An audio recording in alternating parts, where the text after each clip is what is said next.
আসসালামু আলাইকুম। Trading with Ashikul চ্যানেলে আপনাদের সবাইকে স্বাগতম। আশা করি সবাই ভালো আছেন। আপনাদের সাথে আজকে ইন্ডেক্সের আলোচনা করব। ইন্ডেক্স নিয়ে কিছু টেকনিক্যাল পয়েন্ট অফ ভিউ থেকে, purely technical point of view থেকে আলোচনা করব। কোনো নিউজ টিউজ কিছুই না, কোনো রিড টিড কিছুই না, এইসব ব্যাপার না। আমরা পিওরলি টেকনিক্যাল টার্মসের উপর বেস করে দেখব মার্কেটটা আসলে কি ইন্টারপ্রিট করার চেষ্টা করছে বা কি বোঝানোর চেষ্টা করছে। ইন্ডেক্স আমাদের আজকে 4,915 পয়েন্টে অবস্থান করছে। প্রায় ৩৮৫ কোটি টাকার মতো লেনদেন হয়েছে। বিগত দিন লেনদেনটা ছিল আরও বেশি, ৪৪৫ কোটি টাকা, মানে আজকে লেনদেন কিছুটা কমেছে। দিনের শুরুতে ইন্ডেক্স কিছুটা নেমেছে, দেখেন 10:30 পর্যন্ত বা 10:20 পর্যন্ত নামলো, এরপরে টানা বাড়ছিল মার্কেটটা, বা বেড়ে একটু কমে আবার আরও বেশি বাড়ছিল। মানে বেশ ভালো একটা মুভ দিয়েছে হচ্ছে দুইটা, একটার পর থেকে বেশ ভালো একটা মুভ দিয়েছে এবং সর্বোচ্চ পয়েন্টে গিয়েছিল, বাট ওই অ্যাডজাস্টেড প্রাইসের কারণে নিচে নামাই দিছে আর কি এটারে। বাট এনিওয়ে, আমরা যেই জিনিসটা বুঝতে চাচ্ছি সেটা হচ্ছে যে মার্কেটের আজকের ডেইলি ক্যান্ডেল যেটা ছিল সেটা খুবই একটা আশাব্যঞ্জক ক্যান্ডেল, এবং এই ক্যান্ডেলটা আগামী দিন যদি কন্টিনিউ করতে পারে আমরা একটা আপসাইড মুভমেন্ট দেখবো, এবং এটার সম্ভাবনা হচ্ছে অনেক বেশি থাকবে মার্কেটে। তো চলেন আমরা পিওরলি টেকনিক্যাল যেই টার্মগুলো নিয়ে আলোচনা করব, সেই জিনিসগুলো নিয়ে দেখানোর চেষ্টা করব। আহ, আমার আমার এই চ্যানেলের যারা দর্শক আছেন বা যারা নিয়মিত ভিডিও দেখেন, আহ, খুব বেশি না, হয়তো 1,000 1,500 মানুষ নিয়মিত দেখেন হয়তো। মানে অনেক অনেক জায়গায় দেখবেন যে আরো অনেক মানুষ দেখে, কিন্তু আমার এখানে যারাই দেখেন তারা মোটামুটি এডুকেটেড পার্সন, আমি যতদূর তাদের কমেন্ট পড়ে বুঝতে পারি। এবং ইউটিউবে কিছু অ্যানালিটিক্যাল জিনিস আছে ইউটিউব স্টুডিওতে, সেখান থেকেও বোঝা যায় যে আসলে যারাই ভিডিও দেখছেন তারা মোটামুটি বা বেশ ভালো লেভেলের মানে পড়াশোনা জানা লোক। নর্মাল মানুষজন হয়তো এই ভিডিওগুলো অতটা দেখেন না। লাইক এরকম হচ্ছে যে ধরেন দুই ধরনের ট্রেডার আছে। এক ধরনের ট্রেডার হচ্ছে যারা সবসময় হচ্ছে হাউসে যায়, হাউসে গিয়ে একজনের কথা শোনে, আরেকজনের কথা শোনে, তারপরে অমুক এটা কিনছে, বলে আপনাকেও কিনতে, মানে ওই ট্রেডারকে কিনতে বলে সেই ট্রেডার ওই জিনিসটা কিনে। এরকম অনেক কেনাকাটা করে এবং নিউজের উপর বেস করে তারা কিনে, যে এই আইটেম টানবে, এই আইটেম কমবে, বা হচ্ছে এটা 10 পয়সা বাড়তেছে, এইটা বাড়লে 10 টাকা বাইরে যাবে, 5 টাকা কমে যাবে। এই মেন্টালিটির কিছু ওল্ড ফ্যাশন কিছু ট্রেডার আছে আমাদের মার্কেটে। কিছু না, এটা হচ্ছে ম্যাক্সিমাম 70% ট্রেডার হচ্ছে এইরকম আমাদের মার্কেটে। তারা নর্মালি এই চ্যানেলের ভিডিওগুলো ওইরকমভাবে দেখেন না, বাট কিছু ট্রেডার আছেন যারা হচ্ছে এডুকেটেড পার্সোনালিটি, তারা মোটামুটি লেভেলে হচ্ছে পড়াশোনা জানা লোক, এবং দেখা যায় যে ওই নিউজ বেস ট্রেড করার চেয়ে বাইরে এসে তারা একটু নিজেরা চিন্তা করে আসলে কেন মার্কেটটা পরিবর্তন হচ্ছে বা কেন মার্কেটে আমরা ভালো করতে পারছি না, এটা বোঝার চেষ্টা করে। এবং নিউজের পাশাপাশি তারা হচ্ছে টেকনিক্যাল সাইডগুলো বোঝার চেষ্টা করে, জানার চেষ্টা করে। সো এই টাইপের মেন্টালিটির যারা আছেন তারা ম্যাক্সিমাম এই ভিডিওগুলো দেখেন। তো যদি চ্যানেল কম্পারিজন করেন তাহলে দেখা যায় যে খুব বেশি পরিমাণ মানুষ কিন্তু এই চ্যানেলের ভিডিওগুলো দেখেন না, বাট যারা দেখেন তাদের নলেজ লেভেলটা একটু বেশি কম্পারেটিভলি। তো এনিওয়ে, যেই জিনিসটা আমরা এখন বুঝাবো সেটা হচ্ছে পিওরলি টেকনিক্যাল জিনিস, এবং আমি নর্মালি এই চ্যানেলে অনেক টেকনিক্যাল জিনিসই হচ্ছে অনেক ইজি ভাবে বোঝানোর চেষ্টা করি। সো এইটা আমার মনে হয় না আমি এত ইজিভাবে বোঝানোর চেষ্টা করতে পারবো, কারণ এইটা আসলেই আলটিমেটলি অনেক জটিল একটা জিনিস, যে জিনিসটা নিয়ে এখন আলোচনা করব। সো আমি এখন ডিএসি ইন্ডেক্সের আওয়ারলি চার্টটা নিয়েছি। আওয়ারলি চার্টটা থেকে আমরা দেখতে পাচ্ছি মার্কেটটা 16 নভেম্বর বটম করেছিল, তারপরে মার্কেটটা একটা আপ মুভমেন্ট দিয়েছে। এখন এই আপ আপ যেই মুভমেন্টটা ছিল সেই মুভমেন্টটা সর্বশেষ যেখানে মার্কেটটা পড়ে, এখানে পড়ে সর্বশেষ যে বৃদ্ধি পেয়েছিল, বৃদ্ধি পাওয়া জায়গার পরে তারপরে আবার যে কমেছিল, এই যে এই কমা জায়গাটা, এই আপ মুভমেন্টটা কিন্তু এই কমা জায়গার চেয়ে বেশি উপরে উঠেছে, আপ মুভমেন্টটা উপরে উঠেছে। সো এলিয়ট ওয়েভের প্রিন্সিপাল অনুযায়ী এইটা হচ্ছে ইম্পালসিভ মুভ হওয়ার সম্ভাবনা সবচেয়ে বেশি। ইম্পালসিভ মুভ মানে হচ্ছে এইটা এইটা কন্টিনিউ করবে না, এই প্যাটার্নটা ডাউন সাইডে কন্টিনিউ করবে না, এটা আপ সাইডে মানে এটা রিভার্সাল হয়ে যাচ্ছে, এটা এখন ওপরের দিকে উঠতে থাকবে। সো এইটা একটা পয়েন্ট। আরেকটা পয়েন্ট হচ্ছে মার্কেটে এই যে আপ মুভমেন্টটা দিয়েছে, এখানে আপ মুভমেন্টটা দিয়েছে, কিন্তু এরপরে যেই যতটুকু কমছে, কমাটা খুব ন্যারো ছিল, এই কমার পরিমাণটা খুবই অল্প ছিল, খুবই ন্যারো ছিল। এবং আমরা যদি ফিবোনাচি রিট্রেসমেন্ট টুল দিয়ে দেখি তাহলে আমরা দেখতে পাবো এটা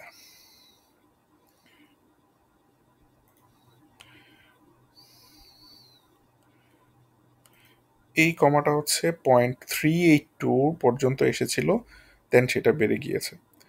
সো এটাকে যদি এলিয়ট ওয়েভ থিওরির, আমি অতটা প্রফেশনাল না এলিয়ট ওয়েভের, বাট তারপরেও যদি বলি, এই এক নাম্বার ওয়েভ ওয়ানটা আর এটা ছিল হচ্ছে ওয়েভ টুটা, এখন নর্মালি ইম্পালসিভ মুভ বলে এটাকে, যদি মার্কেটটা ঘুরে যায় এবং অন্যান্য প্যাটার্ন অনুযায়ী দেখা যাচ্ছে এটা ইম্পালসিভ মুভের মধ্যেই পড়তেছে। এবং এখন দেখতে পাচ্ছি যে ওয়েভ থ্রি যেটা হবে সেটা আলটিমেটলি অনেক ওপরের দিকে চলে যাবে, মার্কেটকে আমরা ওপরের দিকে যেতে দেখব। সো ওয়েভ থ্রি কতটুকু হবে সেটা যদি আমরা দেখতে চাই তাহলে এখান থেকেই আবার দেখতে হবে আমাদের, এইটা এক্সটেনশন করা লাগবে।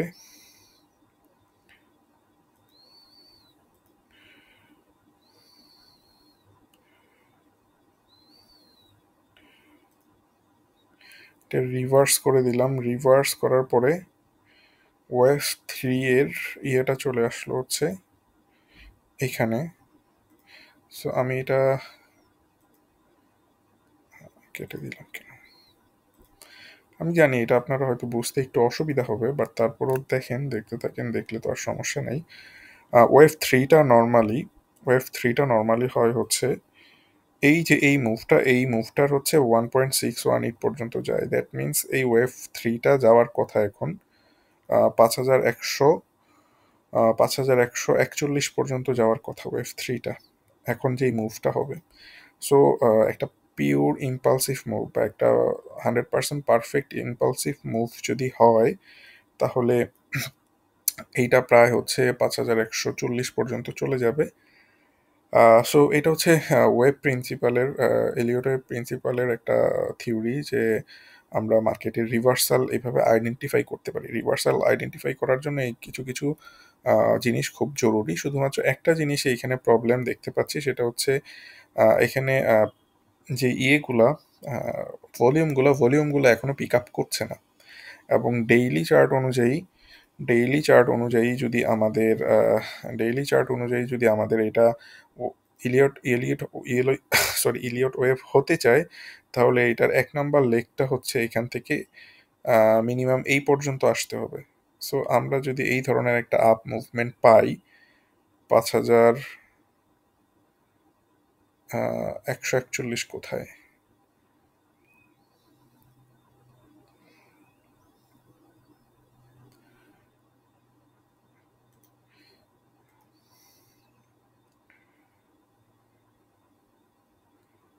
এটা মার্কেট এখান থেকে 5000 এই পর্যন্ত আসতে হবে এটার বর্তমান লেগটা। সো মনে হচ্ছে এটা যদি এলিয়ট ওয়েভ থিওরির এই ইম্পালসিভ ওয়েভ বা মুভটা হচ্ছে ফলো করে তাহলে আমরা মার্কেটকে খুব শীঘ্রই 5140-এ চলে যেতে দেখব। সো এখন পর্যন্ত মার্কেটে যেই সিচুয়েশন চলতেছে সেই সিচুয়েশন অনুযায়ী আহ, আমরা খুব হোপফুল হতে পারি এই জায়গাটায় যে মার্কেটে একটা ভালো মোমেন্টাম তৈরি হয়েছে। এবং একই সাথে আমি এখানে আরেকটা প্যাটার্নও দেখতে পাচ্ছি, সেটা হচ্ছে যে inverse head and shoulder short টার্মে একটা তৈরি হয়ে গিয়েছে মোটামুটি বলা যায়। সো এইটা যদি এখন ব্রেকআউট করতে পারে, এটাকে হয়তো আমার আরো উপরে দেওয়া লাগবে। অত ভালোভাবে কিন্তু হচ্ছে না, বাট তারপরও আমরা মোটামুটি একটা ক্লিন প্যাটার্ন না, একটু জটিল প্যাটার্ন, বাট তারপরেও আমরা এটাকে মোটামুটি ভালোই দেখতে পাচ্ছি। সো একটা ইনভার্স হেড অ্যান্ড শোল্ডার হলেও আমরা মার্কেটকে মোটামুটি 5140 পর্যন্ত চলে যেতে দেখব। সো আমি জানি আপনাদের কাছে অনেক একটু ঘোলাটে লাগতেছে আজকের আলোচনাটা, বাট পার্ডন মি, কারণ আমার পক্ষে এর চেয়ে ইজি ওয়েতে বোঝানো আসলে সম্ভব না এই জিনিসটা, কারণ এলিয়েট ওয়েভ থিওরি ইটসেলফ একটা জটিল জিনিস এবং এইটা ব্রেকডাউন করা খুব টাফ। এই কারণে দেখবেন এই থিওরি নিয়ে খুব বেশি আলোচনা হয় না, বা অ্যানালিস্ট যারা আছেন খুব বেশি আলোচনা করেন না এই জিনিসটা নিয়ে। তো আমি চেষ্টা করলাম যতটুকু সম্ভব যে ভালোভাবে বোঝানোর জন্য। তো এই যে আহ, মানে এটাকে কি বলবো, যে এক্সপেক্টেড মুভটা আমাদের কিরকম হবে, এক্সপেক্টেড মুভটা এখান থেকে কমলো। এটা ওয়েভ টু, ওয়েভ থ্রিটা হচ্ছে 5140 পর্যন্ত হবে। এখন যদি এখানে আমাদের মার্কেটটা বর্তমানে এই পজিশনে আছে, এখান থেকে যদি আবার নিচে চলে যায়, 4810-এর নিচে চলে যায়, তখন কিন্তু এই মুভটা ইনভ্যালিড হয়ে যাবে। তখন আমাদের এটা হয়ে যাবে হচ্ছে কারেক্টিভ মুভ। দ্যাট মিনস হচ্ছে মার্কেটটা বেড়ে কারেকশন, মানে মার্কেটটা একটু রিয়েকশন দিয়ে তারপর আবার কমে যাবে, এই ধরনের হয়ে যাবে। সো আগামী দিন মার্কেটের জন্য আসলে খুব ইম্পর্টেন্ট। মার্কেটকে অবশ্যই এই 4940 লেভেলটা ব্রেক করতে হবে। মানে আগের দিনের যে হাই ছিল, আগে যেই হাইটা ছিল 4940, সেটা তাকে ব্রেক করতে হবে। বর্তমানে 4915-তে আছে। যদি এটা ব্রেক করতে পারে, আমরা খুব ইজিলি এটাকে 5140 পর্যন্ত চলে যেতে দেখব। সো আমাদের প্রেডিকশন কিন্তু এই টাইপেরই ছিল। আমরা এই ধরনের প্রেডিকশন কিন্তু করেছিলাম, আপনারা জানেন। এই ধরনের প্রেডিকশন করেই আমরা কি করেছিলাম, আমাদের যেই পোর্টফোলিও ম্যানেজমেন্ট টিউটোরিয়ালটা রয়েছে, পোর্টফোলিওতে আপনারা দেখতে পাবেন যে আমরা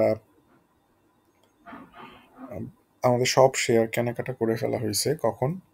মার্কেট যখন এই পজিশনটাতে ছিল, মার্কেট যখন এই ক্যান্ডেলটা যখন তৈরি করেছিল 4730-এর দিকে, তখন আমরা মোটামুটি সব কেনাকাটা করে ফেলেছিলাম। এটার কারণও আছে, এবং বাংলাদেশের অধিকাংশ ফান্ড ম্যানেজার বা হচ্ছে হেজ, মানে যারা ইনস্টিটিউট আছে, তারা একটা জিনিস ভুল করেছে আমি বলবো।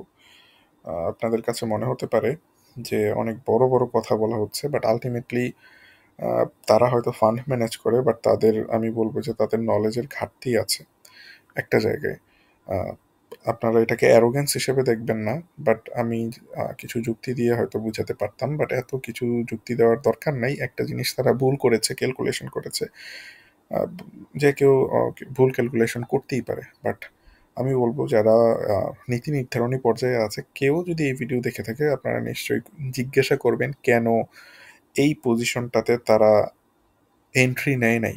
আপনাদের আপনার কোম্পানি বা হেজ ফান্ড, বা হচ্ছে হেজ ফান্ড তো নয় বাংলাদেশে, ইনস্টিটিউট বা তাদের পোর্টফোলিও বা মিউচুয়াল ফান্ডগুলো পোর্টফোলিও কেন এই পজিশনে এন্ট্রি নেয় নাই। তারা এই কোশ্চেনগুলো যদি করতে পারেন, আপনি তাদের কাছ থেকে ভালো আউটপুট পাবেন, কারণ এখানে টেকনিক্যাল পয়েন্ট অফ ভিউ থেকে অনেক অনেক অনেক ভালো ইনফরমেশন বা ভালো হচ্ছে যে কনফার্মেশন ছিল এখানে এন্ট্রি নেওয়ার, এবং এন্ট্রি নেওয়ার যে মানে কনফার্মেশনগুলো ছিল, এগুলো তাদেরকে আইডেন্টিফাই করতে বলবেন কেন এইখানে এই পজিশনটাতে এন্ট্রি নেয় নাই। কারণ আমি দেখতে পাচ্ছি মার্কেটে ভলিউম এখনও অনেক কম। তারা নিউজের উপর বেস করে, তারা শুধুমাত্র নিউজের উপর বেস করে এইখানে এন্ট্রি নেয় নাই, যেহেতু মার্জিন রুলস অনুযায়ী একটা ইস্যু আছে, এই কারণে তারা এই জায়গাতে এন্ট্রি নেয় নাই, এবং তারা সবাই ওয়েট করতেছে হচ্ছে নির্বাচনের জন্য।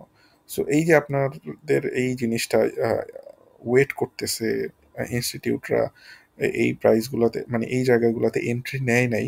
এই যে এন্ট্রিটা নেয় নাই, আপনারা কিন্তু এখন যাই কিনবে মিনিমাম 5-10% উপরে শেয়ার কিনতে হবে। এক একজনের স্ট্র্যাটেজি এক এক রকম থাকতে পারে, তবে স্মার্ট মানি বা ইনস্টিটিউটের স্ট্র্যাটেজিটা সবসময় থাকে হচ্ছে লোতে কিনা হাইতে সেল করা। তারা কখনো হায়ার হাইতে কিনে তারপরের হাইতে সেল করে না। সো এই জায়গাতে এন্ট্রি নেওয়াটা জরুরি ছিল। তাদের হয়তো টেকনিক্যাল ভুল ছিল এই জায়গাতে, যে এন্ট্রি নেয় নাই। এটা আমি কিভাবে বুঝলাম, এখানে আমি ভলিউম অনেক কম দেখতে পাচ্ছি। মানে এই ধরনের একটা পজিশনেও এসে তারা এন্ট্রি নেয় নাই। তারা ওয়েট করেছে মার্কেটে মার্কেট ভোলাটাইল থাকতে পারে, মার্কেটের যেই নিউজ আছে নিউজগুলো, বাট আপনাদের উচিত যে নিউজের ওপর ডিপেন্ড না করে টেকনিক্যাল পয়েন্ট অফ ভিউ দেখে ডিসিশন ফাইনালাইজ করা এবং পোর্টফোলিও ওইভাবে সাজানো। এবং এখানে অনেক অনেক অনেক পয়েন্ট ছিল যেই কারণে আমরা এখানে এন্ট্রি নিতে পারি, এবং আমিও অ্যাটলিস্ট আমার পোর্টফোলিওতে দেখিয়েছি এন্ট্রিগুলা নেয়ার চেষ্টা করেছি। এনিওয়ে, এটা আমার পোর্টফোলিও না, এটা হচ্ছে পোর্টফোলিও ম্যানেজমেন্ট টিউটোরিয়াল নামে একটা সিরিজ চলতেছে ইউটিউবে আমার। সেখানে আমি কিছু কিছু ভিডিও আপলোড করে থাকি, সেই ভিডিওর উপর বেস বেস করে এই ইয়েগুলো নেওয়া হয়েছে আর কি। তো এনিওয়ে, এইটা আমাদের আসলে সবাই নিউজ বেস ট্রেড করে থাকে। ইভেন ইনস্টিটিউটরাও তারা ফান্ডামেন্টাল নিউজ বা হচ্ছে সেন্টিমেন্টের উপর বেস করে হচ্ছে ট্রেড করে, rather than technical and fundamental. So that's why তারা মনে হচ্ছে যে এখানে একটা এন্ট্রি মিস করেছে, এবং তারা যদি এলিয়ট ওয়েভের ইয়েটাও বোঝার চেষ্টা করতো তাহলে হয়তো এখানে অনেক ভালো একটা এন্ট্রি পয়েন্ট খুঁজে পেতো তারা। তো এনিওয়ে, যাই হোক, আহ, আপনাদের নীতি নির্ধারক কেউ যদি দেখে থাকেন এই ধরনের কোশ্চেনগুলো করলে আপনারা ক্লিয়ার হবেন যে তারা কেন নেয় নাই, এবং এটা যে তাদের ভুল তারা হয়তো একটা যারা ভালো টেকনিক্যাল নলেজ যাদের আছে তারা হয়তো এই জিনিসটা বুঝতে পারবে। সো এখন আমাদের ভবিষ্যতে কি করতে হবে সেটাও আমি মোটামুটি বলছি যে বেশি নিচে যদি এর নিচে চলে আসে, দেখেন 4000 810-এর নিচে চলে আসে, এটা থেকে তখন এই এন্ট্রিটা ইনভ্যালিড হয়ে যাবে। বাট আলটিমেটলি মনে হচ্ছে, আপাত দৃষ্টিতে দেখে মনে হচ্ছে এই যে এই মুভিং অ্যাভারেজটা টানতেছে প্রাইসটাকে বা ইন্ডেক্সটাকে, টেনে এটাকে উপরের দিকে নিয়ে যাবে, এবং আমরা হয়তো 5140 পর্যন্ত মার্কেটটা দেখতে পাবো। তো এই ছিল আজকের আলোচনা। আজকে অন্য কোনো কিছু নিয়ে আলোচনা করলাম না, purely technical point of view থেকে আলোচনা করলাম। জানি দেখে আপনাদের হয়তো বুঝতে অসুবিধা হবে, বাট কিছুটা টেকনিক্যাল জিনিস ছিল, তাও চেষ্টা করেছি একটু ইজিলি বোঝানোর জন্য। তো যারা এতক্ষণ দেখলেন তাদের সবাইকে ধন্যবাদ। সবাই ভালো থাকবেন, সুস্থ থাকবেন। আল্লাহ হাফিজ।